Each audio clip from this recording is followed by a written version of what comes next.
talk about, like, my thinking was, the way I was gonna do this was, let me just move everything over. The second screen first. But what I was thinking of was taking you on a journey to where the meta has, how the meta has developed over the years. And where it stands right now, because I really do think currently the meta is very much solidified. If you want a good gauge of a player that you want to follow in terms of the pinnacle, the peak at which you can play Tetris Friends based on the rules, based on the limitations of the game, Junba is probably the perfect player. He's optimized everything to the point where there's really not much more that you can do in the way of improvements in this game. Okay. Still on room 4. What is room 4? Oh, that's what you mean. Okay.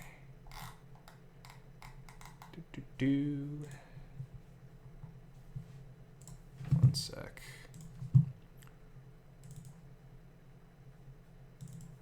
Alright, open that up. TF. Where's my TF scene?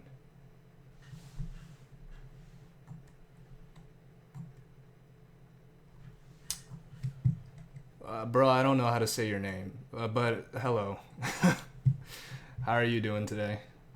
You just came at the right time. We're going to be talking about the Tetris Friends meta and where it stands currently. And also, like, just take you on a journey of how the meta has evolved over the years, because I can tell you, like, okay, so the timeline that I was going to do this from was probably TTO1, because TTO1 encapsulates pretty much everything that we were doing up until that point. The philosophy back then... Wait, is it 4-3 formats? Why is it doing that?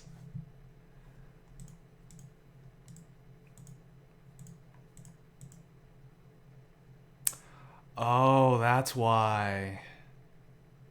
I have the output scaled to 640 by 480, but the base revolution is 920 to 1080. Oh, God. No, you're not dumb. I have to stop the stream to fix that. How does it actually look?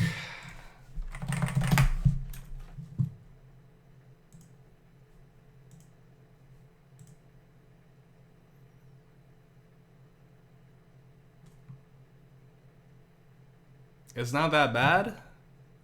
Yeah, that's not too bad, honestly. I think we'll survive. Alright, we're just gonna roll with this, and next time, I mean, I'm almost positive I'm going to forget to change the resolution, so somebody just remind me if you just so happen to be in the next stream. But we're just gonna roll with this for now. It's not too much of a hassle, but I just want to get started because I'm like in a headspace right now. Okay, so let me pull up some videos from TTO1. TTO1. Tetris Tournaments Online 1. Grand Finals. I'm probably only going to be doing like the Grand Finals of all of these. Let's see. Okay, so...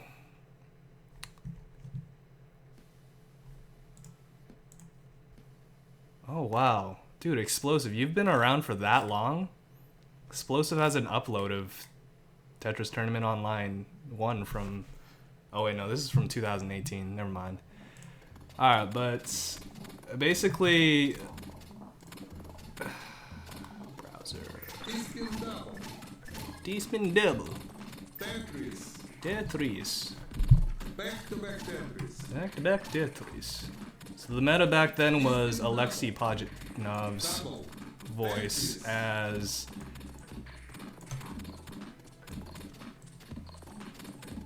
the peace sounds. That's how you maximize your output, really, from back in the day. Okay. Alright, that's gonna be nothing. Okay. Yeah, so I think around this time is probably when a lot of players were experimenting on optimizations. We hadn't really figured out everything that was best yet. So you see like a lot of players will be skimming a lot, especially Hebomai, and I mean with Hebomai that trend keeps returning, but his plans is always just to extend as much as possible, and that's really the difference between a Japanese player's style and the way that North Americans played it for a lot of years. It wasn't until like later on where we really found the limitations of our own gameplay to be the flaw in, you know, like we would never win any tournaments. Before this, just a history lesson, Blink was actually a freaking god.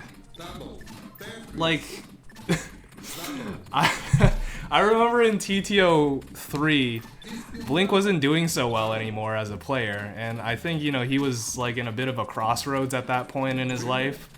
So he wasn't really paying attention too much to being good or really improving in the game. You know, like there was a lot of plateauing in that sense. Not to like talk shit about him, but you know, he really wasn't stacking right. His style hadn't really changed since 2008, and this is where the adaptation of the meta really seeped in and really like forced him out of his shell. Because Hebomai actually, I think he won this one. Yeah, TTO1 he won this one, and one of the main things that really allowed him to have that dominance for the next couple years, because there really was no dispute, he was the best multiplayer player in the world. Everyone was still using back-to-backs a lot, everyone still is, but what was different about him using back-to-back was timing. Timing was everything, and timing wouldn't really seep into our gameplay until maybe like 2013 when TTO 3 came, and that's when like a whole horde of Japanese players came in and just started dominating the scene. So you see, like back then our fundamentals weren't as fleshed out. Hebomai just back there, like, let's just rewind this back. Yeah, these inoptimal plays, like, I still feel like I see Hebomai doing these, but probably not as much these days. It's just, back then, empty singles weren't as heavily emphasized, and just this eyepiece, lack of foresight, we didn't really have that, that fleshed out of foresight back then.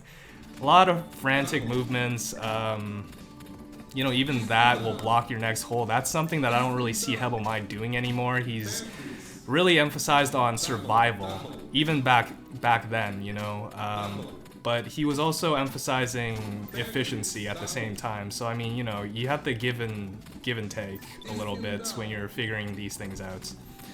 So okay, you know, situations like that. That was basically the meta back then. There was a poll in 2008, I remember, where I think it was Blink who posted this poll.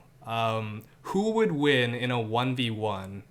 And then there were like 4 options. So it was like 85 APM, 65 APM, 55 APM, 45 APM. And everybody chose, almost everybody I remember chose 80. And it was just very straightforward at that point. Make as many T-spins and back-to-backs and Tetrises as possible. We didn't really even know how to do T-spins. Not really.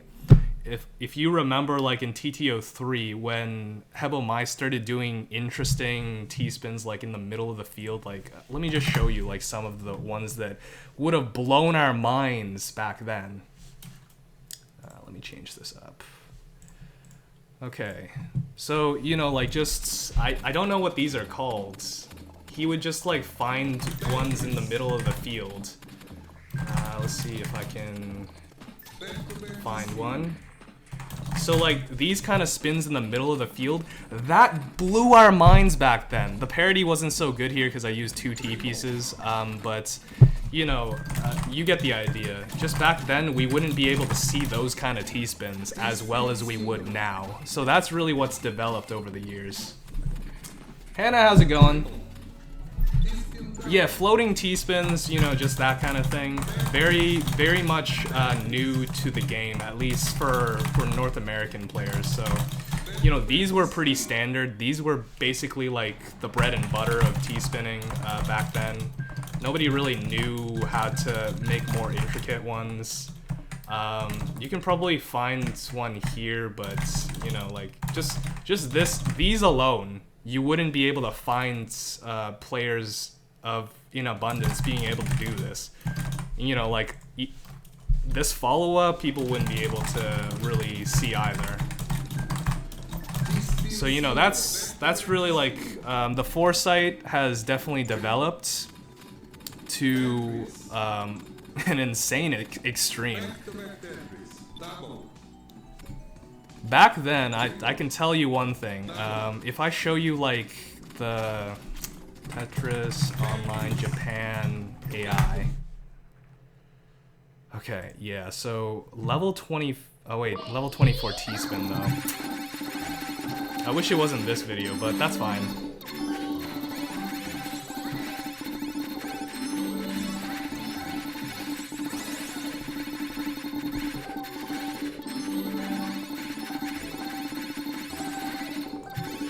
Okay, so let me tell you this. Even this bot, back then would have been incredibly difficult to play against.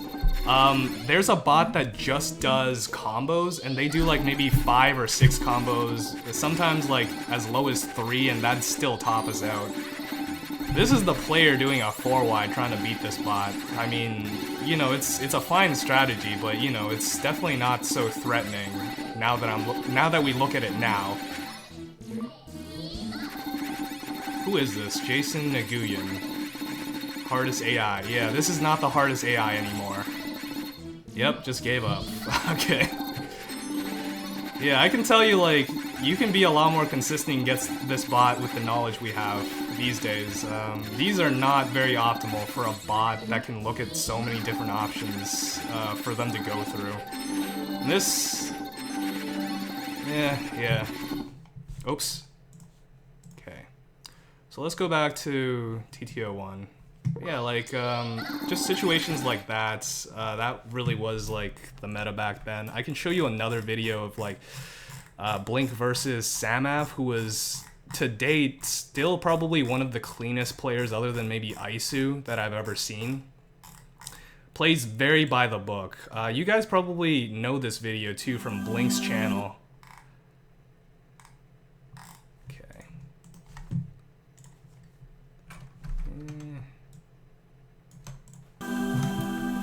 The music in this I remember being so epic. I love this video. But the gameplay is just not so good anymore.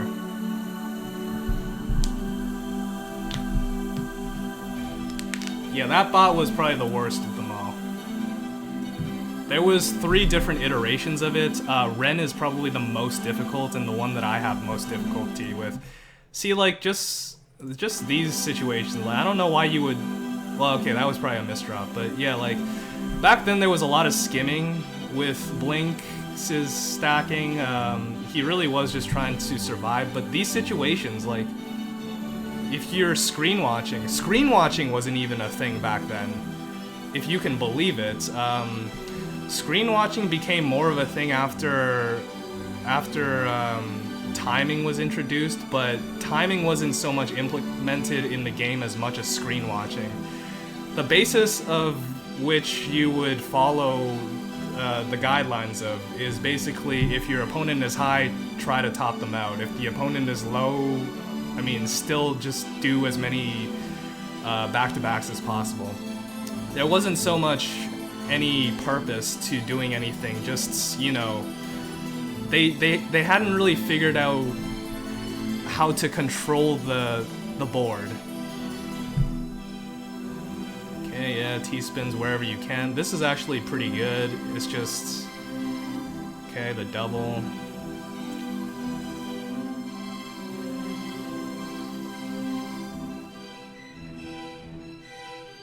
But yeah, Samath before was one of the cleanest players in the world. Also a legend on Nintendo DS, Tetris. Okay. Yeah, just Samath is playing very much by the book. Look at the way he downstacks, opening his field up with the downstacks. Here, for example, like, these are the tiny optimizations I don't really see too much people doing. I don't know if like this is something he didn't see, but you know, just this skim, for example, could open up this stack for the T-spin single or the T-spin double if you really wanted.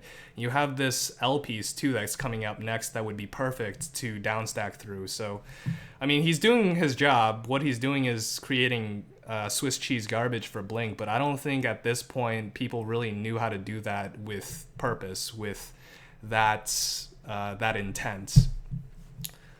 So then we move on to Tetris Tournament Online 2. Yeah, let's look at the Grand Finals. Dude, I remember this Grand Finals was insane. Oh my goodness. This was like one for the books because the lead up to this, okay, let me just give you some context. The lead up to this was Hebomai was the greatest Tetris player of all time at this point. He still like very much is. He's a legend in his own right. You know, even if people are much better in multiplayer these days, at this point there was no comparison to him. And so Hebomai actually lost to Ha Ha Ha. I don't know at which round. Maybe it was round 4 or 5, but they actually played once before in this tournament. And Ha Ha Ha beat him 16-14. And you know, I think I remember watching and being like, Hebomai's got this. He's gonna come back. And then, oh my god! Ha Ha Ha! You insane! You're insane! And it was because his strategy was so good. It was something that we hadn't really seen before. That was probably the start of the real optimization in Tetris. How you're actually playing the meta of the game was insane back then. Oh, I think did I commentate this? All right, we're not gonna find that out. I don't want to. Okay. Oh wait, no, it wasn't me who commentated. It was Parkser back when he was still in the community.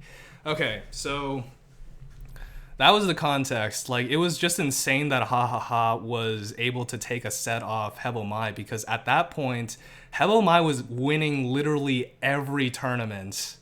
He was winning everything. So it was just incredulous for anybody to be able to step up to the mantle of toppling over Hebomai. And I do think the pressure got to Ha Ha Ha in the grand finals because, spoiler alerts, Hebomai came back to win TTO2 to solidify himself as a legend. 15-10, 15-10 both sets. It was insanity. This was such an exciting period of time for Tetris. Just the fact that that alone happens. This was one of the craziest sets. So, man, I wish they'd really figured out this. Okay, there we go. Good job, Parkser. Wonderful. Okay, so I remember playing Ha Ha Ha at this point too, and it was an interesting experience. By interesting, I mean I just got wiped out, man. Like, I'd win like maybe 3, and then he came back to win 7 without even trying. He was like playing with me. He understood the timing aspect of the game so well, but the implementation that he made here was basically the introduction of the back-to-back into a downstack combo, which is very much the bread and butter of gameplay these days. You know, like, I know a lot of people, sometimes they're more hyper aggressive with back-to-backs. You know, people with styles like Megaroki who can just find T-spins wherever. Yakin, obviously, you know, like, they're very much locked into that style just because of the way they play. I think Megaroki probably leaves more room for adaptation, but at this point, that was very much what Ha Ha Ha was trying to do. Even in that last segment here, for example. You guys... Oh, sorry. Sorry about that. course, we gotta show some love to the sponsors. At this point, there was not really anybody really doing these kind of things. So, okay, look how he sets it up. T-spin single. He's really trying to capitalize on the Swiss cheese. He's very confident in his down stacking, as you see. Like, even earlier, I saw him do Prophecy T-spin down stack. The down stack opened up the T-spin, and not a lot of players at this point could really do that. Our fundamentals weren't fleshed out. But okay, so just this situation alone, this is basically what I try to do a lot, and I try to capitalize on my speed in this way. It's very heavily reliant on your ability to down stack, but T-spin setup, build it up, have at least a 4 wide so that you have limitless options to extend the combo once you get started. And that slowly pushes your opponent up. For example, if you're sending just a little bit and you see that red bar go up just a tiny little bit, just this much, are you really going to expend your resources on that? Probably not. That's not the best idea. But if you have just a cascade of these little sends here and there, then your opponent will, after maybe the third tiny bit of the red bar pops up, they'll be like, oh, I'm getting pushed up a little bit. This is kind of weird. What's happening? Then they go to screen watch. So purposeful screen watching and manipulation of that, and just being aware of your opponent, that was starting to become more of a trend, but really only top players like Hebomai and more talented players in the Japanese community. At this point, I think North America was still, and the rest of the world really, was still very much figuring out how to stack cleanly. Not just how to stack, but how to stack cleanly. And really that all comes down to awareness, foresight, down stacking proficiency. That was very unfortunate by Hebomai. But yeah, see, you could see that immediately capitalized. In that situation, he could have built up even more, for example, if he really wanted to have a big spike, but he was in a very good position. Especially since Hebomai misdropped, blocked his hole in order to fix his misdrop, needs an eyepiece here. It's just, that awareness is very valuable.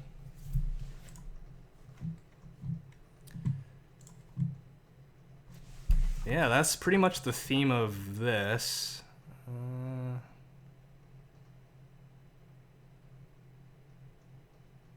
Yeah. Oh, another misdrop. Yep, more misdrops. It's funny. They actually had a viewing party for this, I think. Maybe an internet cafe or something. But this was actually done with them both in the same room together, from what I heard. Alright, now moving on to TTO 3.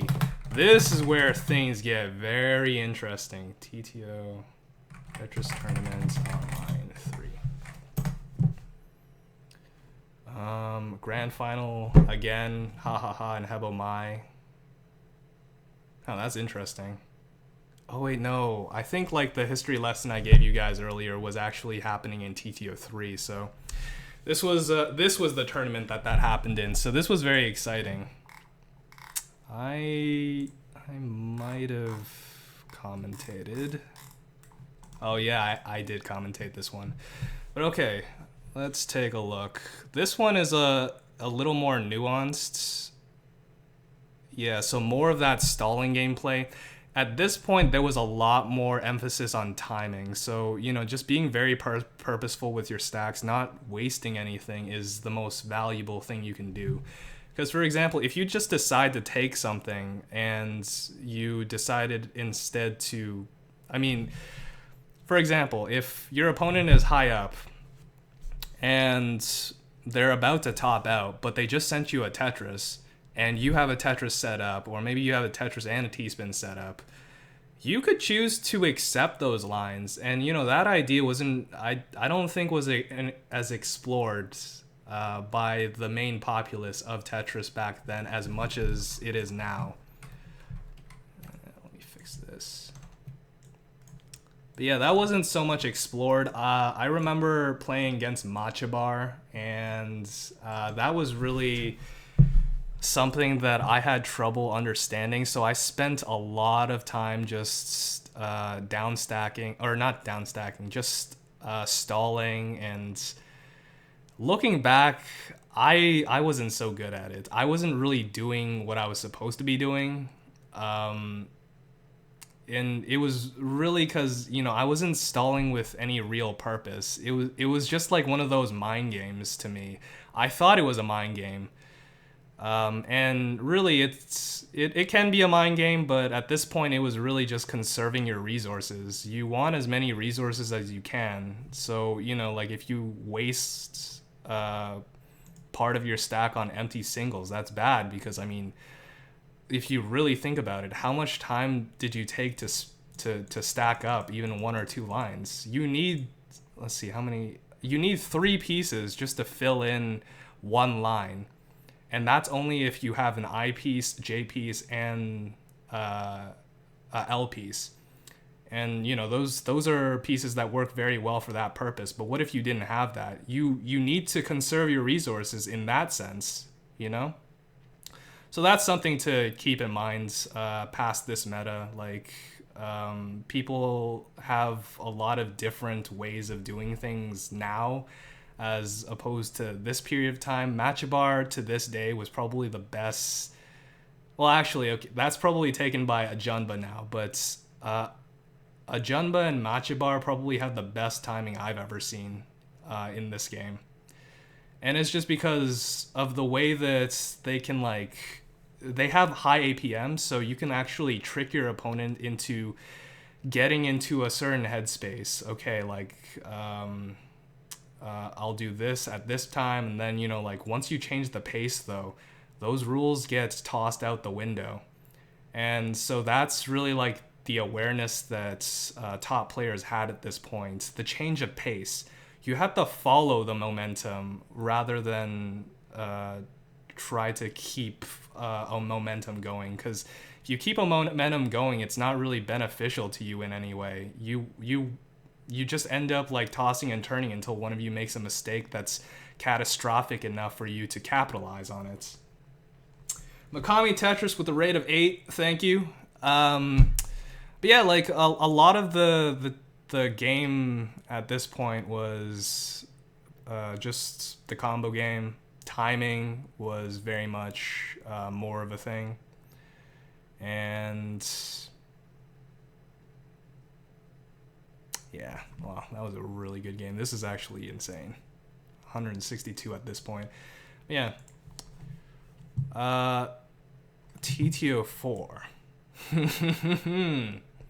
TTO4 is probably where the players that were at the top showed you the limitations and also what's possible in this game. And really, there was a lot that was still possible at this point. Let me just take Tetris Tournament Online 4. Let me just take you to the grand finals between not Hebomai. Hebomai actually, I think, got 7th in this one. Okay, let me show you. All right, let's watch this one. Because Isu versus Yui Metal, we can actually look at that after. Okay, so Yui Metal changed the game because he actually became TTO4 champion, but it wasn't so much that he became the champion, it was how he did it that was so fascinating. And you cheated there, Hebomai. No one lines. Alright, but back then, I think okay, so those spins, yeah, back then in TTO1, people wouldn't be able to find these spins. Yeah, so these kind of spins in the middle of the stack, that was less of a thing in TTO1. But okay, jumping back to TTO4. TTO4, if actually I want to look at Yui Metals. Garone, I think his name is, Tetris. Yeah. TTO5, TTO4. Where's 4? How about my? All right, let's do this one. But yeah, if you look at the way that Yui Metal actually plays, it's so optimal. And it's because of, well, one theory is because of the limitation he has on his own speed. Like, he's not a very fast player, but he, if you look at his sprint time, he's fast, but in gameplay, like, he would rather play it safe. It's one or the other. He's a fast sprinter. I don't really see him really using that speed as much as his reliance on his down stacking. You'll see him do a lot of meticulous down stacks that I personally didn't see back then, and in that way he really opened up everyone's mind in terms of where the meta could go. There are layers to which you can stack. So for example, just the foresight of being able to find that T-spin at the bottom of the down stack, that in itself is amazing already. But what if you were able to create even more afterwards? And that's such a difficult thing to teach someone too, because you can't teach someone to see something that they don't see. But just what Yui Metal really did well was being able to capitalize on every situation, being able to find as much as he could. And he really had to, because if he didn't find as much as he could, then he would be at a severe disadvantage from the heavy hitters of the game. Like, the heavy hitters at this point were, and at any point really, are the players who can send a lot of garbage. The players that can send a lot of garbage actually have a huge advantage on the game's pace. Because if you don't have any down stacking ability, if you don't really know what to do, just finishing off my point, if you don't really know how to do that, then you are very much controlled by their pace. And that's really the difficulty, like when I play Vince, for example, when I play Megoroki, when I play Junba, when I play Firestorm, when I play Yakin, a lot of them are very heavily invested on back-to-backs, finding as many Tetrises, T-spin doubles, T-spin triples, any kind of T-spin they can to really try to send as many lines as possible.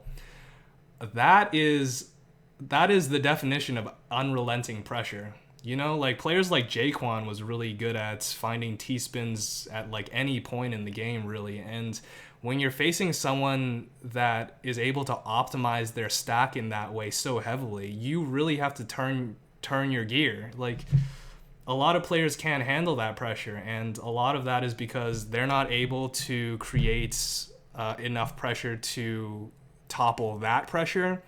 They're not able to find counters that would be able to, at the very least, offset some of it so that they can survive.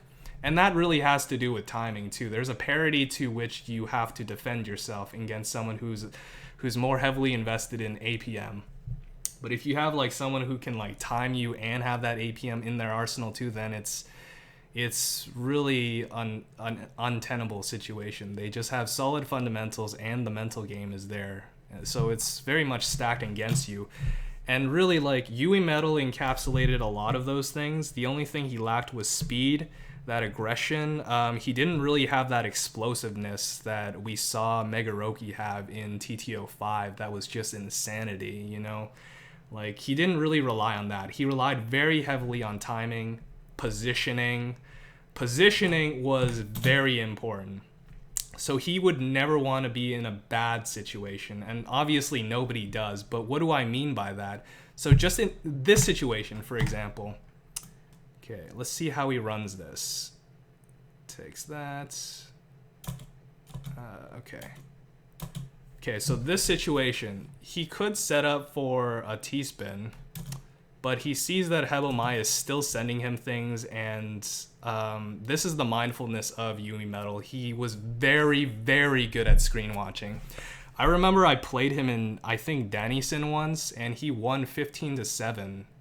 He might have beat me in this tournament, actually. I don't even remember, but I remember playing him in a tournament, and I wasn't able to keep up with Yui Metal, not because he was sending more, but because he was doing literally nothing.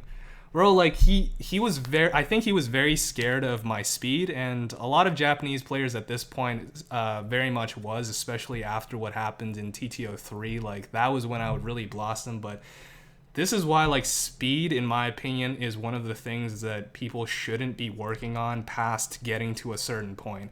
Once you've reached maybe like, I think if overall your speed in one of those faster games is like 25 seconds, I think you're safe. 23 is probably like very doable as a top player. If you're faster than that, great, but you have to be able to play at that speed while still being able to optimize your stack. That is the most important part, because Yui Metal showed us that you don't need speed. You can just optimize your stack in these ways. And, you know, like he got himself back to the bottom of the field. And he was able to receive garbage too. So one of the things that Yui Metal did very well, receiving and sending at the right times. So for example, just that alone, just that situation alone. See how he pauses there and waits for the lines to be sent? And also Hebelmine now has a misdrop. So this is where Yui Metal's going to try to capitalize. Down stack, down stack, down stack. Look how he cleared through his entire field. That's pre-planning, that's down stack awareness, that's stack awareness in general. That is insane. And that's something that players still aren't really able to do very well. You know, like that's really what I meant when I made that explanation. You know, like if your opponent is at the top and you cancel his garbage, like what did you cancel it for if you're in a good position? You're just wasting lines canceling it. Like the lines just disappear if you cancel it. But if you know that it's clean garbage being sent at you, and you know if it's clean garbage, because if you send a Tetris, if you send a T-spin double without a follow-up with Tetrises, or without downstack combos, then very much so like you are sending them clean garbage, and you have to determine whether or not that's going to be a good thing or a bad thing for you in the long run. This is not the short term. You see your opponent in a bad situation, that doesn't mean kill, kill, kill immediately. That means, okay, take a look at where your opponent is at that point and see whether or not you should send it. So yeah, so that foresight, situations like that, you know, like Yui Metal is just very good at planning things out like that and maintaining a very solid field at all points. So he would never be in a bad situation. And really, that's how the game has evolved since the previous tournaments. Players now have 5 different ways out of a situation, and it's because of the work of players like this that have optimized the stack so that you never have an empty single. If you're doing a single, you're also doing a follow-up to make it a combo. You always want to be accomplishing something, and Yui Metal was one of the players that did that very well. Yeah, so let's see. Yeah. So as a closer, I mean, just Yui Metal's style very much effective. There is a counter to this. One of the counters, if your opponent is playing very, very slow, very meticulous, like Yui Metal is playing right now, one of the ways that you can get them out of that is probably a 4-wide. And I'll go into that a little more afterwards. We actually see Yui Metal struggling with the 4-wide and having to adapt to it, to that meta, you know, with the introduction of players like Wumbo. But again, I'll get to that after. I remember playing Yui Metal in the Danny-sen. Again, he would do literally nothing, and then at the last second, when he sees me in a vulnerable situation, like he's seeing Hebomai in this situation, if he has even like something obstructing his lines, that unrelenting pressure, I hope you never have to feel it, because if you never feel it, that means you've planned very well for that inevitability. But yeah, those are the things that you have to be mindful of, and you know, top players are able to control their opponents in this way and make less work for themselves, which is why you always see me, like, I always get this comment, Blizz, why don't you play faster? You're not as fast as I thought you would be. You know, things like that, like, it just screams a lack of understanding of what the game actually entails. It's a battle of the stacks. It's not the battle of who is the fastest.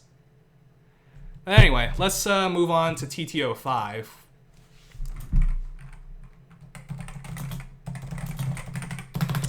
Tournaments Online 5. Oh boy. 2-hour special.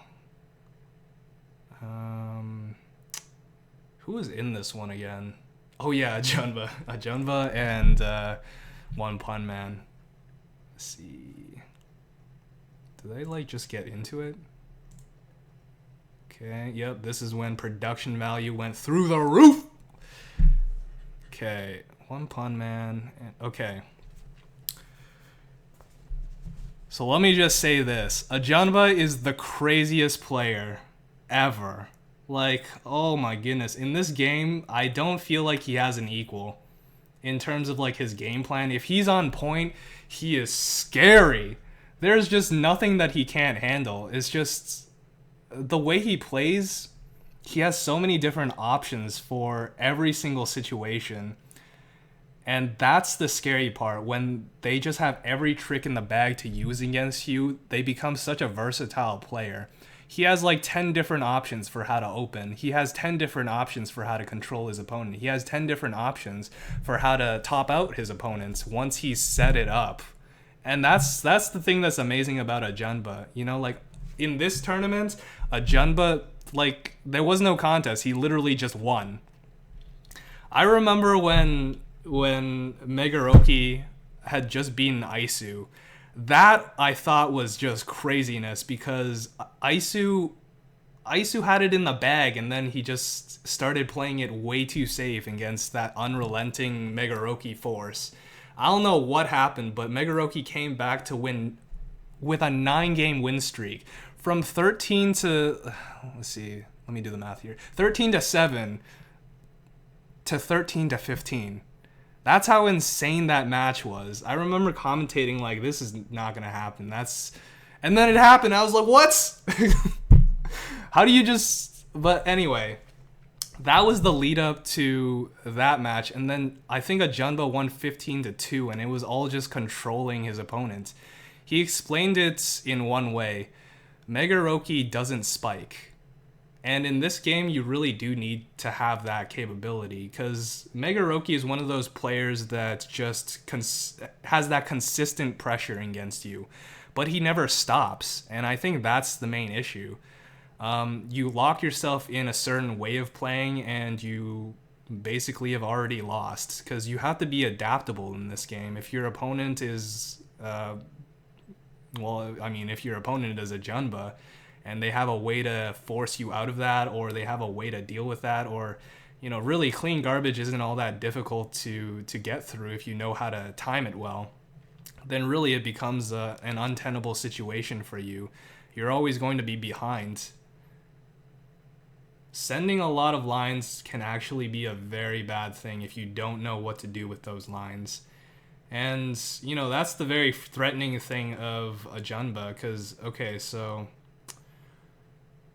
Just, let's see, in TTO, no, not TTO, Hard Drop Open 9, you see Ajunba facing a host of different players, and he had to adapt his style to a bunch of different players. So, for example, you know, like, his match against Jaquan was drastically different from his match against me. Ours was more meticulous, slower. He eventually figured it out and forced me out with a 4-wide. And that's really what I mean. When someone is 4-widing you, you really only have like maybe 1 or 2 options, at least in this game.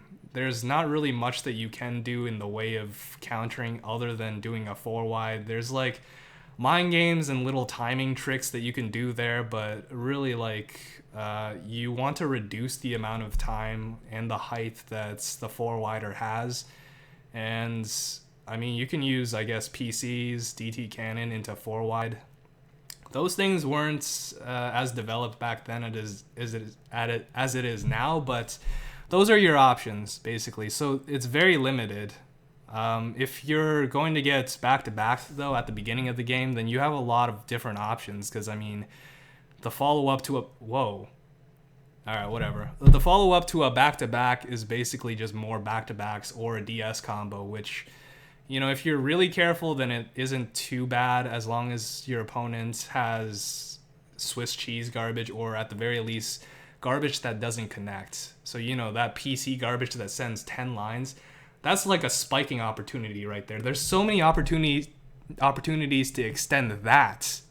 That is so easy to extend that it's ridiculous that people are even still doing it against players that they obviously can't keep up with. You have to solidify your down stacking and your bases before you send that. And so this is really the essence that a Junba captures. He has perfect everything. He knows exactly when to do what to control his opponent. He knows when to stack for something that will pressure his opponent, and when he probably shouldn't stack.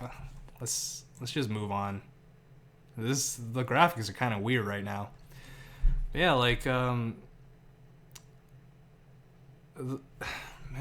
the way he goes about it, a Junba. When I played him in TTO5, the match was very interesting. A Junba can play a lot of different things in a lot of different ways. And the one that he typically veers more towards is probably that explosive style, but with like more meticulousness. Like, I remember Vince saying at one point that the way that a Junba and him play, it's basically one or the other dies within 10 seconds, or not 10 seconds, like 30 seconds. And it's just because like there's no real timing involved in that. If you want to go for that explosive octane play, then really a Junba is like bar none as a player to be playing that kind of style against. An argument can be made for perhaps like players like Subversive, but those kind of styles are very difficult to deal with. It's like basically an all or nothing. It either works out or it doesn't. And really like the thing that makes a Junba so amazing is that he has such high APM that at this point in the game, especially against a player like Opium, he didn't really need to go for that high octane play. He can play a more slow, meticulous style. And it's because of how much slower Opium is, just the fact that Opium is very heavily reliant on downstacking more so than a Junba is. You know, that's also like a limitation on his part that he's not really able to overcome. It's like a physical barrier. You know, people who aren't fast, you guys aren't fast because, I don't know, you guys aren't interested, or it's just very difficult to learn. A Junba is the full package, man. So, how do I explain the majesty of a Junba? He's just amazing. Junba did play Puyo Puyo Tetris. I do think like his Emma Maya style is probably perfect for Puyo Puyo Tetris. A Junba style is perfect for TF. He's got functional downstacking, so the way that he stacks is in continuations. He stacks so that if he's going to go for a T-spin double, then he always has a follow-up, or he always has an out. And he stacks in layers, so the T-spin double gets stacked, and then you stack up maybe a 4-wide, or you know, you can even stack up for a 3-wide if you want to. It's just more versatile with a 4-wide. So if you're able to do that, then that's basically what it means to have 5 different options out of a situation. So you don't ever want to be caught in that situation where you're left with nothing to cancel with. And that's really the dance of top players, you know, like tricking your opponent into getting themselves into a bad situation or waiting for that opportunity. But, you know, if you're playing against these players now, it's not really waiting anymore because players don't really mess up as much anymore. You know, even there, for example, oh my god, that's so smart. What is a Junba even doing? Let's see, wait. Okay, Opium mistimed that cancel. But yeah, like there were games that I remember Ajunba just tricking me, and like this would be the toss and turn. You send something too prematurely, and then you capitalize on that. It's just they do it so well.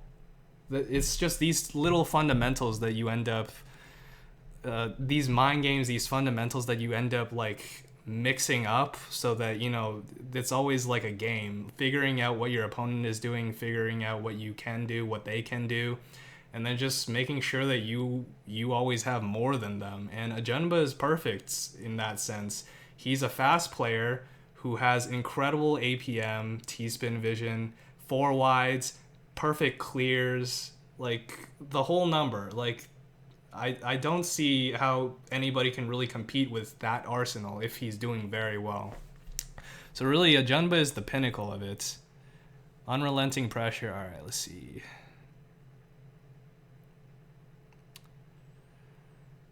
Man, I wish I could say more about like his game plan. It's just his game plan is hard to figure out. I don't know how he does it. He controls his opponents.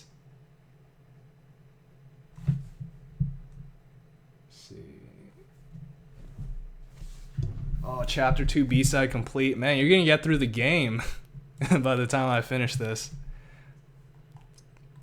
Who's the best player on TOP? I don't know. But I mean, I suspect Ajunba would probably do well in that too. Just, you need to be a certain class of player to be able to be successful on those clients. And, you can be like that downstacking style too, like QMK, for example, an amazing player in those games just because of how efficient he can be and how many downstacking situations he can find to extend things to either survive or create a mess for his opponent to deal with. The mind visualizer we used on that stream, do you think is a good idea to use again this Saturday? I think it's going to be good. Yeah, like just this format and like how everything looks, I think it looks pretty good. You already have it all set up. I don't see any point in really like making a new one just for a quick fire. This is just to say goodbye. It's, yeah, like I think this is already perfect.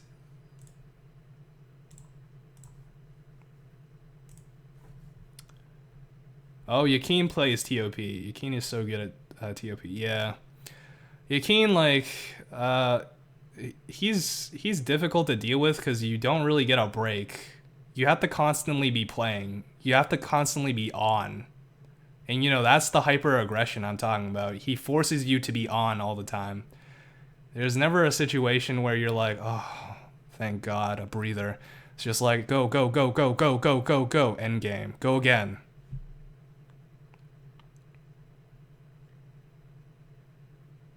But it is kind of fun. Like, I don't find his pressure to be too unrelenting that I couldn't handle it.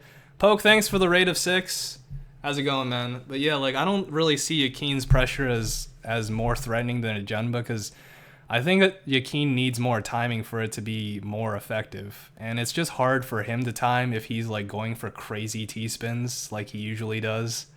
Some of them are really helping him out, but other ones, I don't know. There's like a parity to the timing that might force you out of the T-spinning zone. You played Puyo until 5 a.m.? It's 5 a.m. for you? Dude.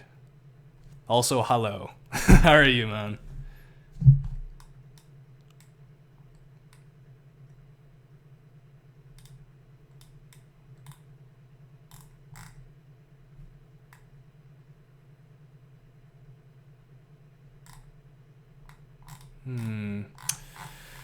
Okay, but that's basically my rundown of Tetris Friends meta. It's a whole mix of things right now. Like, okay, so opening game, Ajunba doesn't really like going for 4-wide, but that's probably your most optimal opener. It probably leads to the best opportunities for you to win. If you're the one 4-widing. If your opponent is 4-widing too, then, it becomes a toss and turn until the mid game. And then, I mean, if you still want to maintain that trend of 4-wide, you can always do like 4-wides in the middle to try to trick your opponents. For example, if your opponent is like stacking or like not in a good position and you have a lot of time and you're at the bottom of your field and it's doable, then you can go for a 4 wide, but you also have to maintain a certain height. There's a timing to which you don't want to give your opponent. If you give your opponent too much time to recover, even if they have Swiss cheese, then even with a 4 wide, you're not really able to kill them. Because, the continuation for the 4 wide in mid game isn't as consistent as opening game, I find. But that's still doable. PCs like what a Junba is doing is actually a favorite of his. That's also very good in the opening game if you're one of those high octane players that just wants to like get it going. But if your opponent is 4 widing again, or if they're like waiting on that and they're a faster player than you, then probably don't do that. It could actually be detrimental to you. Like literally you could lose in the first 10 seconds if you're not careful with the perfect clear. You have to have a plan afterwards. Like, you don't want to just give them clean garbage for them to send it to you. I've seen countless times people sending me a 4 wide and they just die in like 6 seconds. And I'm like, yeah, what'd you expect? I'm the fastest player.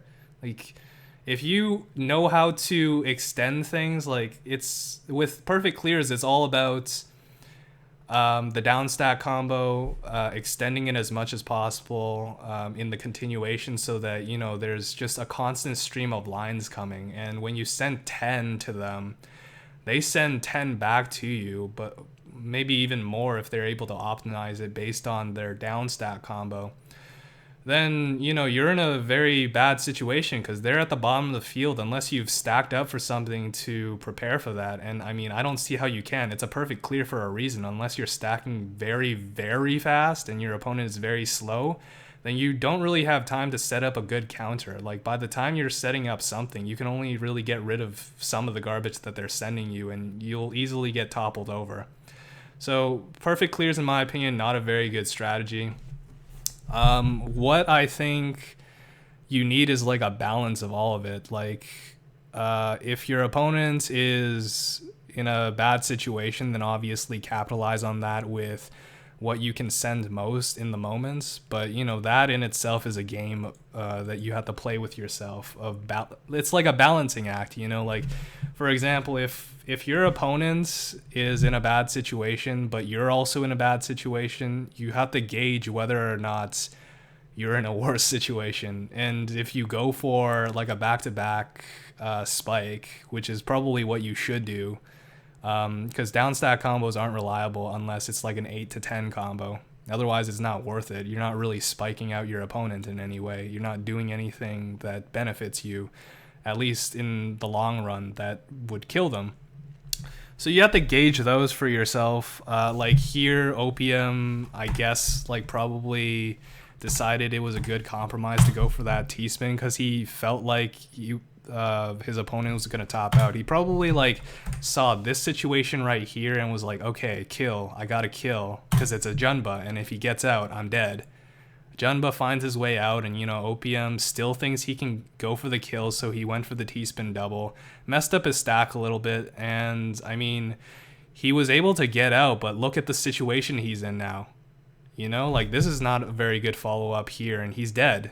And those are the kind of reverse spikes that you want to avoid, like reverse spikes is actually such a big thing. If you send way too much clean garbage or just any garbage to your opponent, and they're able to capitalize and send it all back, and you haven't really, you didn't do the extra credit and send them 3 or 4 extra lines that would have killed them. Maybe you already extended everything that you had. You can't kill him, and you're in a bad situation because you're at the bottom of the field. They have everything.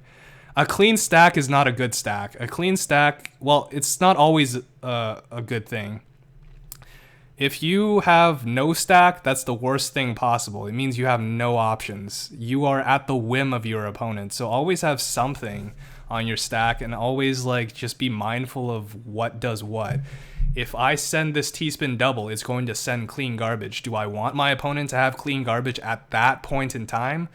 Maybe, maybe not. At this point, if you're trying to spike out your opponent and they're in a bad situation, they have messy garbage, then, clean garbage won't matter so much. They have to get through the messy garbage before they even get to the clean ones. So yeah, these are the decisions you have to make.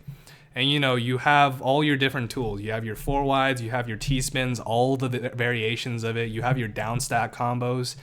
Down stack combos, that's another thing I want to discuss, because down stack combos is very, very important if you're trying to create mix-ups and making sure that you're not sending too much too fast, which, I mean, it also depends on your proficiency at down stacking. So, for example, in just this situation here, you see One Pun Man. One thing that One Pun Man does a lot is these kind of down stack combos that you're seeing right here.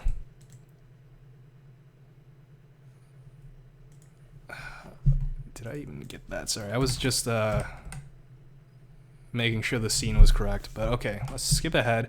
So these situations, see what I mean? Like if you had a perfect clear, like, this would be the equivalent of a perfect clear pretty much, or somewhere around here. Your opponent, if they're like One Pawn Man or if they're a Junba, they'd be able to sift through this so easily. So 1, 2, 4, 5, 6, 7, 8, 8 combo from just that. Like, too much clean garbage can be very detrimental because your opponent can do things like that. So, let's see how a Junba prepared for that. I don't think he was in a bad situation, so it wouldn't have mattered too much anyway. Okay, just unrelenting T-spin. So basically, Opium needed to do that to offset the pressure that a Junba was giving him. T-spin single to mix it up. So for example, you see this 3-1. This is like where it splits basically. Like these kind of little sends. A lot of that is also like how you counter too. So for example, if you do a double and a Tetris was sent to you, then you're going to get 2 lines still. And that creates a mess on your field. So that's why you always want to have something to either block or cancel with, because otherwise you're accepting the latter part of it just to survive. And survive for what? Just for a bad situation that you never wanted to get into? I mean, you put yourself in that situation too, so it's kind of your fault. You have to be mindful of that aspect of the game. Control your opponent with your sends. Understand your sends and what they actually do to your opponent. That is the basis of a downstack combo. It's one of the tools that you can mix up your stacks or your opponent's stacks with. If you're sending static back-to-backs, what's going to happen? Clean garbage. If your opponent is at the bottom of the field and you just sent them 2 Tetrises, they're going to get let's see, assuming it's not back-to-back first, they're going to get 9 lines of clean garbage that they can use whenever they want. They don't even need to send that right away. They can stack on top of it and then have a full screen spike if you're not ready for it. So, be mindful of those situations. You don't want to be locked in on that. So if you have Tetrises or T-spins built up, the timing at which you send it is important. If your opponent is sending you a T-spin, then I don't know, you can cancel it, you can block it, you can accept it and send it back. Those are really your 3 options. And when you think about it, it's only 3 different choices, but those 3 choices completely and drastically change the way the game and the board looks. Downstack combo, send Swiss cheese. So if you want to mix up your opponents, maybe you don't even want to send downstack. Downstack is also a tool. I mean, I use it mainly as a tool to send cheese, but you don't necessarily have to send cheese for your opponent to feel pressured. For example, again, what I said about Yui Metal, you can have a situation where you're sending nothing to your opponent. So, I mean, if you're sending nothing, that's no ammunition on their part. Basically, the entire game is tailored toward your opponent's sends to you. So, I mean, you are very, it's weird to think about it in this sense, because when you don't send anything, you think your opponent is controlling the pace because you're operating on their sends, but not if you're able to control and know when to accept and how to use those sends against your own opponent. They're doing all the heavy lifting while you're reaping the rewards because you're smarter than them. That's basically your goal in that sense. I mean, you just sift through these different mindsets and you're golden.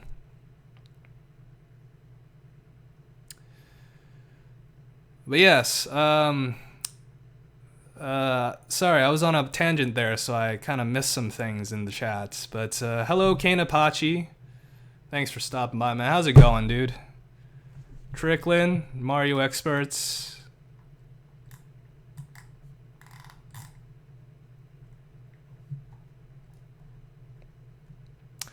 Mario Expert Ajunba, I don't know if he's ever lost to Wumbo, but if he just 4-wided, then yeah, he would win. Because, you know, like, his 4-wide game is actually one of the best in the world, too. Which is the insane part. He's just so good at everything. So, the issue, though, is Ajunba doesn't like playing that style. He doesn't like 4-wide. It's kind of... I kind of get it, because this is the guy that makes, like, shapes and patterns. Like, you should see some of the builds that he makes. 4-wide is just too simplistic of a meta for him to really want to play that game. It's very uninteresting. And it's also not difficult to stack. There's like, if you know the continuations, it's very easy to play it through, which is why it's a reliable strategy. It's one of the most powerful openers in the game.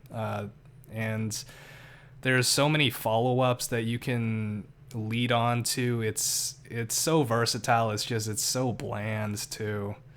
But yeah, I mean, that's really the only thing that prevents him from using it. Like, I think he was trolling me in TTO5 at some points until he got serious, because he actually used the 4-wide on me a couple games, and I had to like do some patch work, makeshift 4-wides just to counter it. Yeah, you can use it still. It's just, you know, don't lock yourself in a certain mindset, because then you won't be able to adapt to anything. You'll just have like one intrinsic way to playing something.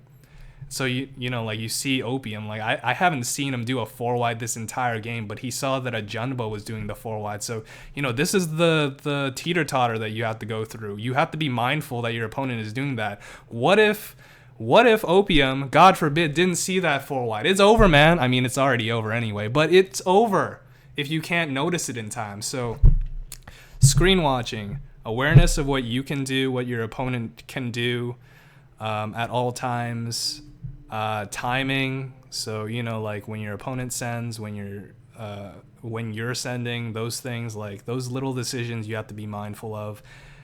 Stack stability.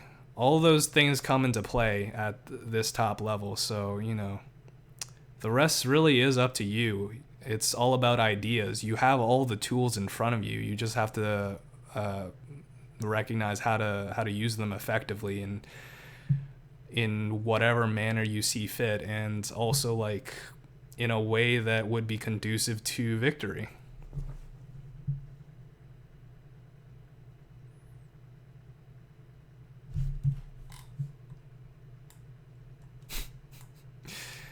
But yeah, like Mario Expert, I actually thought about that. It'd be crazy for Alpha Zero, or, you know, just someone to program something that would find things that humans wouldn't be able to. I've always envisioned a future where players got so good at the game that they would be able to play like Misamino. They would have optimized every stack so that, you know, prediction comes into play. So, you know, you predict which pieces come out, you know, just based on probability. And that would be crazy, because then downstack combos would be one of the most effective things you could do, more so than just T-spins and perfect clears. I guess you could 4-wide too, but, you know, there's just so many little things that you can do. Even with like a 5 high stack, you could create so much with that to make it so that it's not possible to build like the bigger builds. And, you know, like you just saw, like, it's not always good to do a 4-wide if your opponent can do PCs, because then they can pressure you. So again, you want to reduce the height, and Wumbo has said this himself. If you reduce the height, then that's like the worst thing for a 4-wider. If you reduce the height, then they really have a lot less to work with, and as they've already committed their entire stack to that, there's really no way out of it. So, you know, these little things you gotta be mindful of. What can you do, or what are the things that you're doing, and what are they forcing your opponent to do? and also like what kind of game does it create? And those questions will slowly become answered the more you explore this game, if you so choose. You know, it's a crazy world in Tetris. There's so many different things that you could do. There's so many different styles. Just the fact that every top player plays the game in a very much different way. I mean, it's just crazy.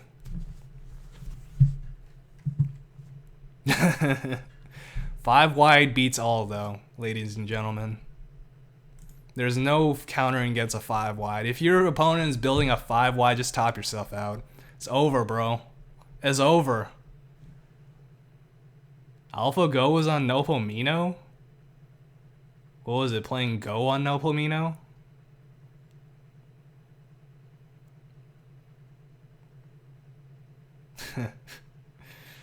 Yeah, like, I'm hoping, like, eventually players will get to that level. At the moment, I don't really see that as a possibility. The reason being, we don't have enough of a pool of top players to be able to make that happen. There's no incentive to be good at Tetris at the moment, and there's also not like a good game that everyone can get behind that would be able to foster that. I think Gestris is the perfect game to foster that kind of mentality. Just being able to think quick and sift through your options quickly is already a great tool to have. And it's not something that everyone can handle.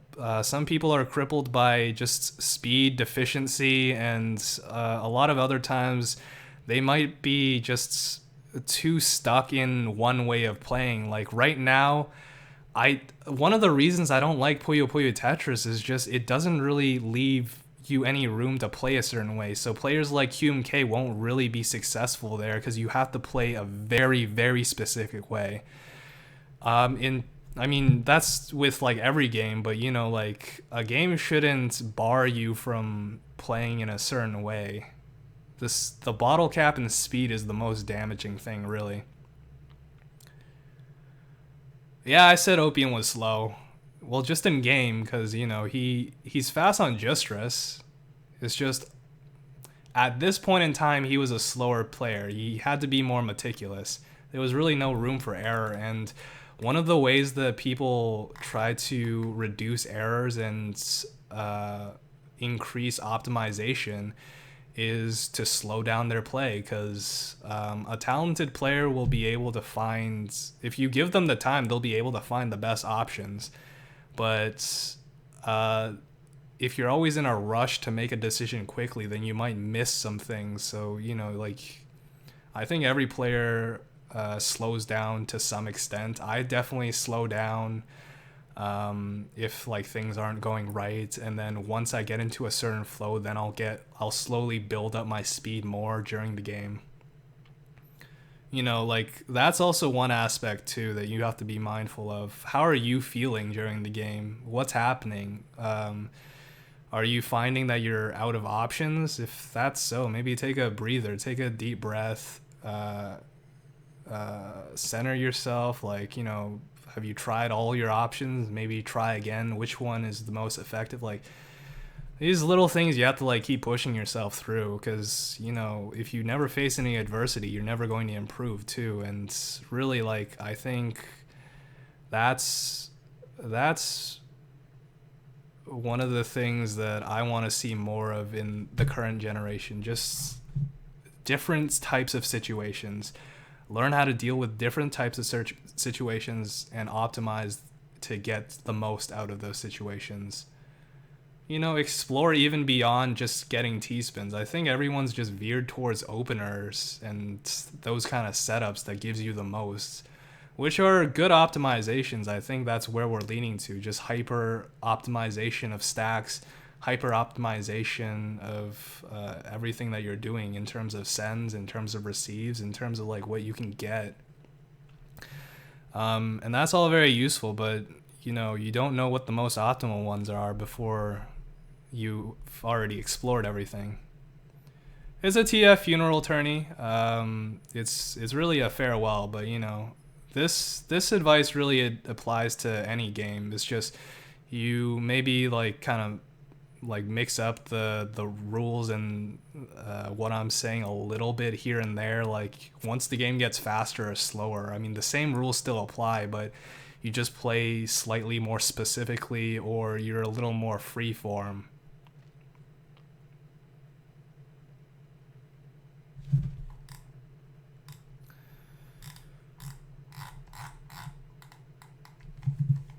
How's it going, Vince? Alright, that's it for my discussion of TF. Let's put the music back on. If you guys have any additional questions, I'll be taking them now up until like probably 6 is when I'll be leaving.